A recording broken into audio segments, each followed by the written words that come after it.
I mentioned in my previous video, I'm just not even going to play around with it. I mentioned in my previous video, fans, I'm an Undertaker fan, I am a Randy Orton fan, but this is all about the Undertaker, the dead man, the phenom, the conscience of the WWE. I've been watching his promos all week. Undertaker puts on a hell of a promo, a hell of an advertisement for any type of match that he's in. I mean, some of his stuff was kind of hit and miss. Like if you ever get the chance to look up the one, it's in my favorites. Him and Jake Snake Roberts, Paul Bearer, and the Ultimate Warrior. It was around that time with their feud. It was like the early '90s, of course. And Jake Snake said, reach for me, reach out for me. He had his hand extended to the Ultimate Warrior. You know, the camera angle was the Ultimate Warrior. And he said, don't trust the snake. And he retracted his hand because him and Undertaker were in cahoots at that time before Undertaker became a good guy. Now, you with me? Okay, and then we have the Undertaker from the 90s. You know, the later 90s, 93 and up. After his nose was broken, I believe. The nose was broken. You know, we have a lot of feuds in between there because he's pretty much quick moving through the WWF. Um, so we had that era.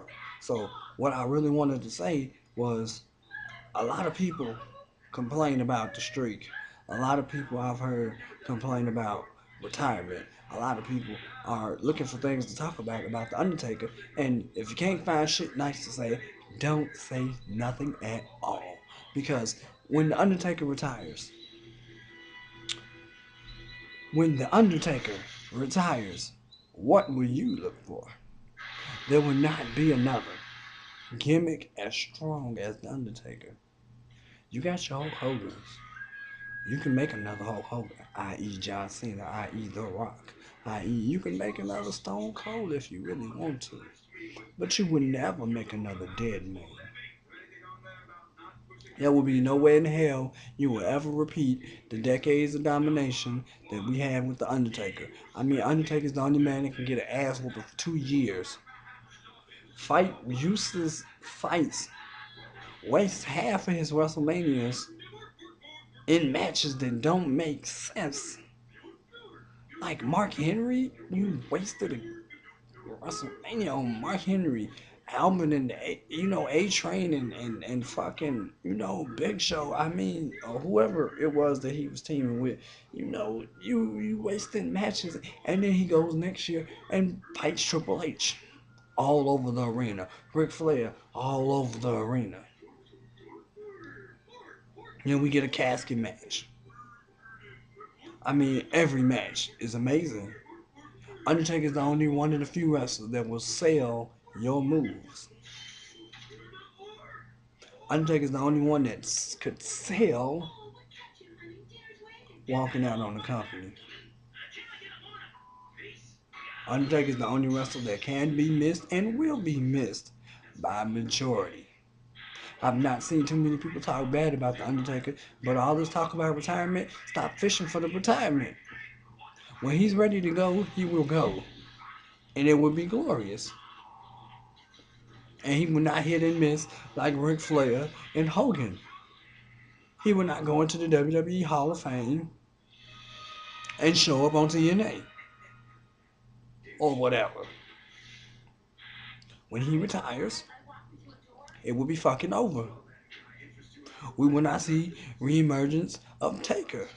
Taker will not keep popping up like a jackass. When you're retired, then you accept the retirement. Don't retire and then not accept the retirement and say, "Oh no, I'm back." No, fuck that. When Undertaker goes, that's why I'm not pushing for him to go. Hell, I want him to stay another 10 years. Him being one of the few people that actually survived the Attitude Era. And when I say survived, I mean that Attitude Era. See, a lot of fans like the Attitude Era, but that Attitude Era was brutal. And any fan that does not acknowledge that it was brutal is a dumbass or oblivious, obviously not a true fan. The countless ladder matches, the countless hardcore division was formed. I mean, we had nightstick on the pole matches, buried alive matches. Undertaker was in most of them. Not the buried alive match. I'm talking about most of those matches that were just really innovative or eye catching. I mean, we're talking about the Inferno match. We're talking about the buried alive match. Several casket matches. Several buried alive matches. Hell in the Cell. Undertaker wasn't good enough for a cage. He had to go in hell in a fucking cell. Elimination Chambers recently. I'm talking about this man is fucking awesome.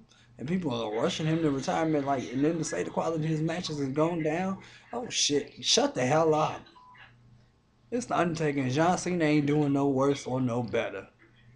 The WWE writers, you blame that shit on the writers, cause you give Undertaker a decent opponent and a decent time slot, he's gonna slay. Now I'm planning on going to see Undertaker as soon as I can before retirement, and maybe even again and again and again. And I'm looking forward to this year's WrestleMania as him as entering as the WWE. I mean the World Heavyweight Champion. I'm sorry, not the WWE Champion.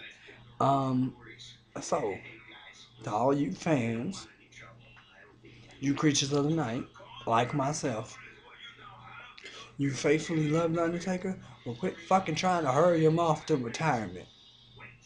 One of the last best that we got going on, and y'all wanted to hurry up and retire this so we can bring The Rock back? No, ma'am. Shawn Michaels will probably be gone before Undertaker. I promise that. If they don't go out around the same time, one of them Shawn's gonna go out before Undertaker.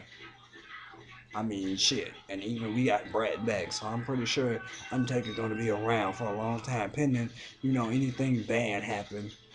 And people keep wishing, like, oh, he had a hip replacement, oh, he had a knee surgery. Oh, shut the hell up. Hogan had a new hip. Hogan got new hips and knees and joints and shit. Hogan probably got a new body under there, just titanium, just from neck down. Shit, leave him alone. When Undertaker finally rests in peace, a lot of people say this stuff on video comments. When Undertaker does finally rest in peace, and the smoke is cleared, and like he said, whether there's fire in the ring, fire around the ring, fire in the ring, and fire on him, you would know his name as the Lord of Darkness. And the moral of the story is rest in peace.